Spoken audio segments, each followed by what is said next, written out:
Hello everyone, आप सभी का स्वागत है टारगेटपुर में। इस वीडियो में हम लोग देखेंगे जेपीएससी पेपर 1 के तहत विविध सेक्शन। सबसे पहले देख लेते हैं कि विविध में हम लोग क्या क्या पढ़ लिए हैं। देखिए, सबसे पहले हमने मानवाधिकार पढ़ लिए हैं। देखिए, मानवाधिकार पढ़ लिए, पर्यावरण सुरक्षा, जैव विविधता, जलवायु परिवर्तन को भी पढ़ लिए। उसके बाद देखिए नगरीकरण को भी पढ़ लिए। तो ऊपर से 3 टॉपिक को हम लोग कवर कर लिए और नीचे से देखिए संयुक्त राष्ट्र संघ तथा अन्य अंतर्राष्ट्रीय अभिकरण, इसे हम लोग पढ़ लिए और पुरस्कार सम्मान को पढ़ लिए। आज क्या पढ़ेंगे? देखिए, आज हम लोग पढ़ेंगे गरीबी एवं बेरोजगारी। क्या पढ़ेंगे? गरीबी एवं बेरोजगारी। गरीबी एवं बेरोजगारी में सबसे पहले आज हम लोग देखेंगे गरीबी के बारे में। एक और पार्ट आएगा, उसमें हम लोग देखेंगे बेरोजगारी के बारे में। तो आज हम लोग क्या पढ़ेंगे? गरीबी। स्पेशल क्या पढ़ेंगे? गरीबी पर।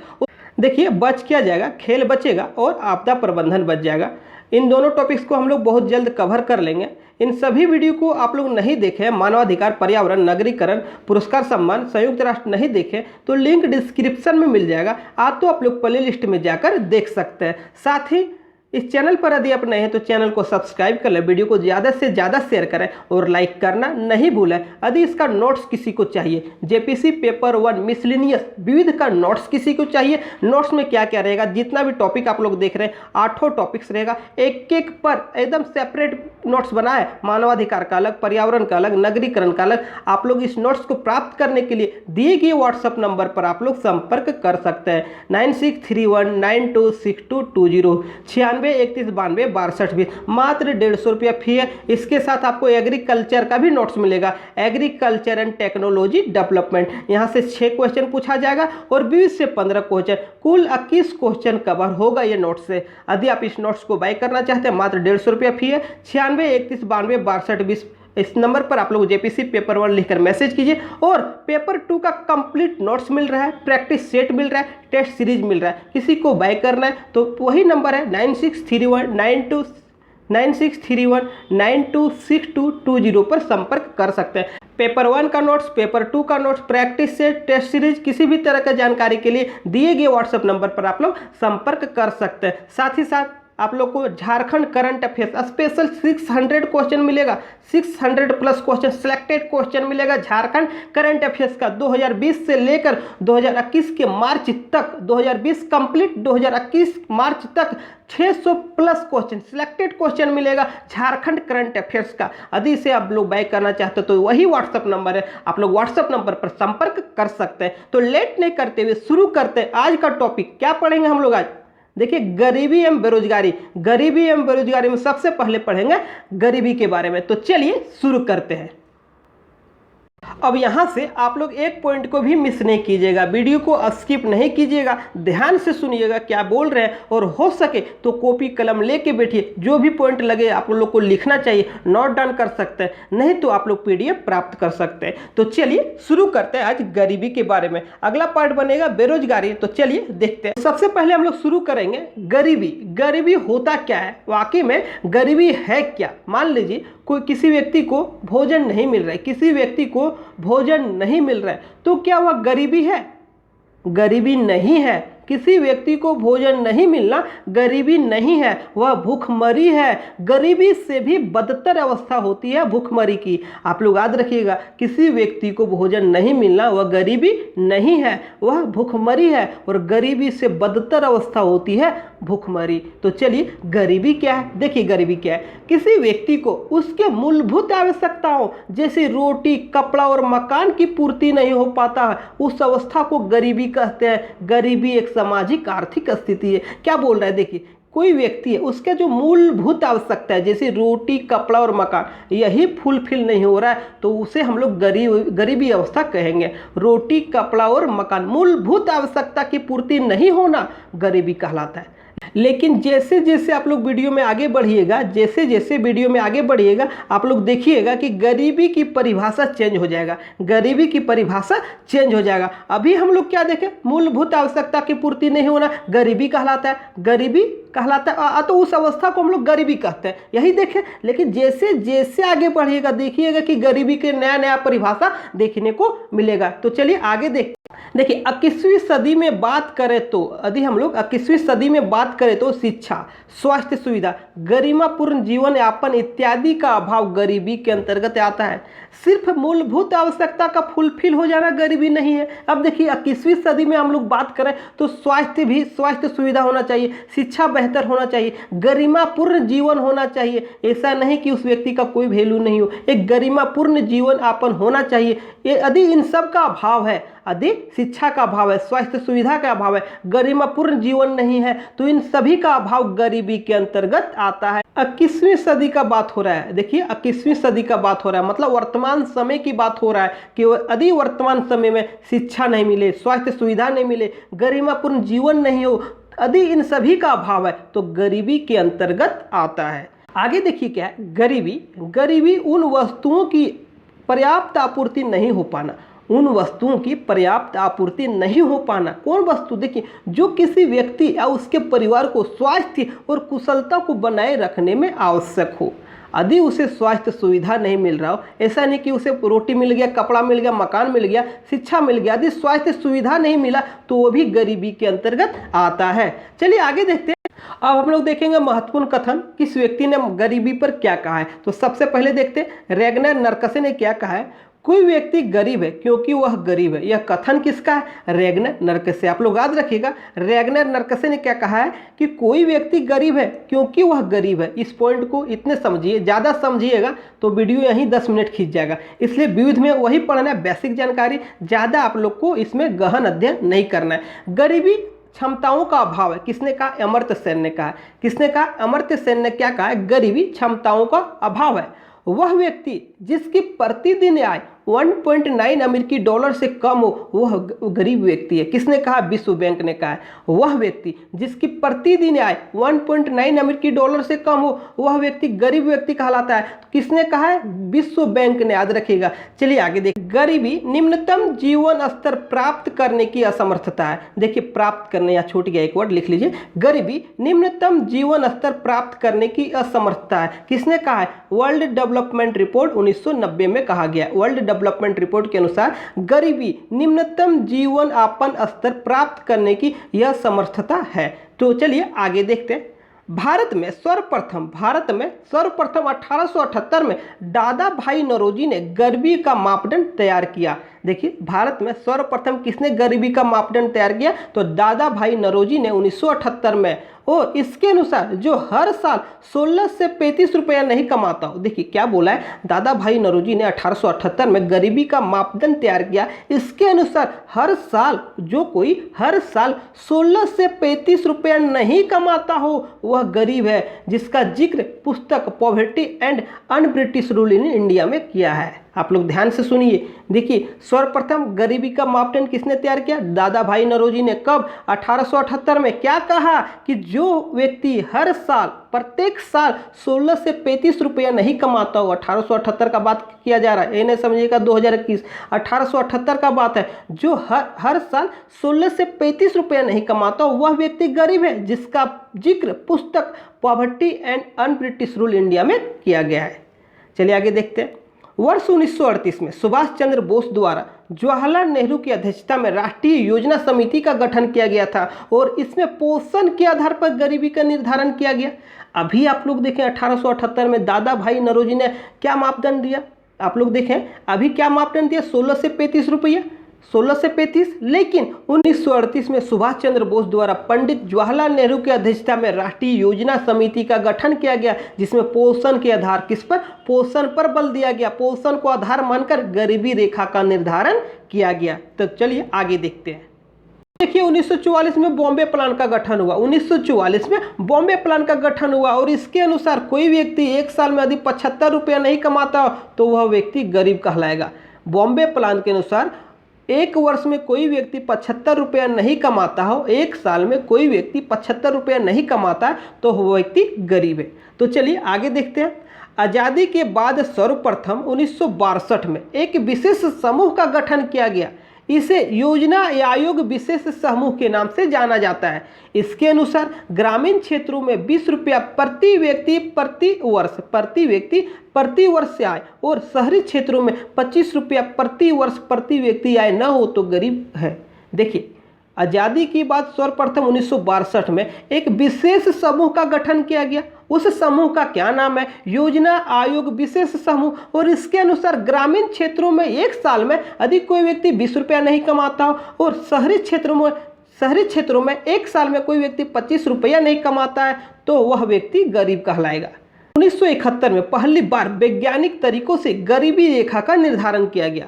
1971 में पहली बार वैज्ञानिक तरीकों से गरीबी रेखा का निर्धारण किया गया।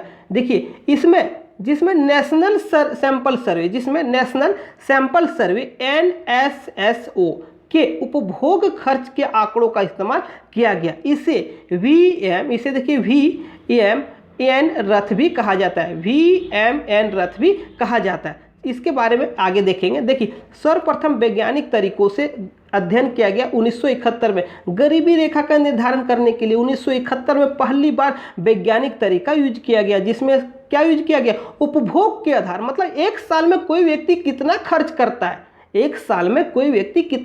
करता है, इस आधार पर गरीबी रेखा का निर्धारण किया गया। चलिए देखते हैं इसमें आगे क्या कहा गया। देखिए इसमें वर्ष 1960-61 के सर्वे को आधार माना गया। 1971 में पहली बार वैज्ञानिक तरीका यूज हुआ गरीबी रेखा निर्धारण में, लेकिन इसका जो सर्वे का आधार है 1960-61 का सर्वे। इसमें देखिए, इसमें VS दांडेकर इस अभी देखें VM और N रथ कहा जाता है, तो VS दांडेकर और N रथ का सुझाव था कि लोगों के पास इतना धनराशि होना चाहिए, लोगों के पास इतना पैसा होना चाहिए कि जितना पैसा में ग्रामीण शहरी क्षेत्रों में, ग्रामीण या शहरी क्षेत्रों दोनों क्षेत्रों में प्रतिदिन 2250 कैलोरी प्राप्त कर सके, प्रतिदिन 2250 कैलोरी प्राप्त कर सके। मतलब लोगों के पास इतना धनराशि होना चाहिए कि कम से कम 2250 कैलोरी प्राप्त कर सके एवरी डे, प्रतिदिन। धीरे धीरे गरीबी रेखा का जो निर्धारण है धीरे धीरे डेवलप कर रहा है। आप लोग स्किप नहीं कीजिएगा, एक एक पॉइंट को ध्यान से सुनिएगा, वीडियो बहुत ही मज़ेदार होने वाली है। तो चलिए आगे देखते हैं। देखिए, अभी तक देख लिए 2250 कैलोरी कम से कम इतना खर्चा कर सके, इतना पैसा होना चाहिए, 2250 कैलोरी उपभोग कर सके। पहली बार व्यय आधारित फार्मूला VS दांडेर और N रथ ने दिया था। पहली बार व्यय आधारित फार्मूला VS दांडेर और N रथ ने दिया था। इन्होंने क्या कहा था कि इतना धनराशि तो होना चाहिए कम से कम कि प्रतिदिन 2250 कैलोरी प्राप्त कर सके। देखिएगा, NSSO की स्थापना 1960 में की गई थी और किसके अधीन काम करता है? देखिए, भारत सरकार के सांख्यिकी और कार्यक्रम कार्यान्वयन मंत्रालय के अधीन कार्य करता है। चलिए आगे देखते हैं। देखिए नोट में कुछ है। वर्तमान में मई 2019 में NSSO, याद रखिएगा, NSSO और CSO को मिलाकर राष्ट्रीय सांख्यिकी कार्यालय, जिसे NSO कहते हैं, कि गठन की मंजूरी सरकार ने दिया है। ध्यान से सुनिए, वर्तमान में मई 2019 में NSSO और CSO को विलय करके राष्ट्रीय सांख्यिकी कार्यालय NSO के गठन की मंजूरी सरकार ने दिया है। चलिए अब देखते हैं 1979 में आया अलख समिति। देखिए, समिति आप लोग जरूर याद रखिएगा, पूछ देगा कि इनमें से कौन सा समिति गरीबी रेखा निर्धारण से संबंधित नहीं है, तो याद रखिएगा अलख समिति। अलख समिति कब आया? 1979 में। और इसने क्या कहा? देखिए, इस समिति के अध्यक्ष YK अलख थे। और इन्होंने क्या कहा? पोषण संबंधी आवश्यकता और संबंधित खपत व्यय के आधार पर ग्रामीण और शहरी क्षेत्र के लिए गरीबी रेखा का निर्धारण योजना आयोग द्वारा गठित टास्क फोर्स ने दिया, जिसके अध्यक्ष YK अलख थे। यहाँ से क्या याद रखना है? देखिए, YK अलख कौन थे? अलख समिति के अध्यक्ष। कब आया? 1979 में। और इस समिति का उद्देश्य, या तो इस समिति ने क्या दिया, तो इन्होंने कहा कि पोषण संबंधी आवश्यकता और संबंधित खपत व्यय के आधार पर गरीबी रेखा का निर्धारण किया जाए। देखिए, पोषण संबंधी आवश्यकता और खपत व्यय, मतलब एक साल में कितना खपत करता है, कितना व्यय करता है, इसके अकॉर्डिंग गरीबी रेखा का निर्धारण किया जाना चाहिए। अलख समिति का अध्यक्ष YK अलख आया कब? 1979 में। चलिए आगे देखिए, आगे है, अलग समिति ने बाद के वर्षों के लिए गरीबी की मापदंड की गणना मुद्रास्फीति के लिए मूल्य स्तर के आधार पर करने का सुझाव दिया। इस लाइन को आप लोग समझिए, क्या बोल रहा है कि गरीबी की मापदंड की गणना मुद्रास्फीति के लिए मूल्य, मुद्रास्फीति मतलब यहाँ समझिए महंगाई। मान लीजिए इस साल भारत में कोई 35 रुपया प्रतिदिन से कम कमाता हो तो वह गरीब है, लेकिन अगला साल यदि महंगाई बढ़ जाए तो यह रेट भी तो बढ़ेगा। तो इसलिए अलग समिति ने क्या कहा कि बाद के वर्षों के लिए गरीबी की मापदंड की गणना मुद्रास्फीति के लिए मूल्य स्तर के आधार पर करने का सुझाव दिया। मतलब प्रत्येक साल महंगाई बढ़ेगी तो उस हिसाब से जो गरीबी का मापदंड उस हिसाब से उसका चेंज होते रहना चाहिए। ये नहीं कि आज 25 रुपया फिक्स कर दिए तो हमेशा यही चलेगा, नहीं, प्रत्येक वर्ष उस पर चेंज होना चाहिए। वही बोल रहा है कि मुद्रास्फीति के लिए मूल्य स्तर के आधार पर करने का सुझाव दिया। चलिए आगे देखते हैं। इस समिति ने गांवों में 49 रुपये और शहरी क्षेत्रों में 56 रुपये 64 पैसा प्रति व्यक्ति से कम यदि कोई खर्च करता हो तो वह व्यक्ति गरीबी रेखा के अंतर्गत माना जाएगा। यहाँ देखिए खर्च करने का बात किया जा रहा है। यदि 49 रुपया गाँव में 49 रुपया और शहरी क्षेत्रों में 56 रुपये 64 पैसा, 56 रुपया 64 पैसा से कम खर्चा कोई करता है तो वह व्यक्ति गरीब माना जाएगा। किसके अनुसार? अलग समिति के अनुसार। चलिए आगे देखते हैं। अब देखिए 1989 में आया लक्कड़वाला समिति। 1979 में था कौन? अलग समिति। 10 साल के बाद आ गया लक्कड़वाला समिति। देखिए लक्कड़वाला समिति के अनुसार क्या है, इस समिति ने योजना आयोग में डीटी लक्कड़वाला की अध्यक्षता में एक कार्यदल का गठन किया। इस कार्यदल ने प्रत्येक राज्य के लिए अलग अलग निर्धनता रेखा बनाई। देखिए अभी तक पूरे देश के लिए निर्धनता रेखा बन रहा था, गरीबी रेखा का निर्धारण, लेकिन लक्कड़वाला समिति ने क्या किया? प्रत्येक राज्य के लिए अलग अलग निर्धनता रेखा बना दिया। तो याद रखिएगा किस समिति ने? लक्कड़वाला समिति ने प्रत्येक राज्य के लिए अलग अलग निर्धनता रेखा बनाई।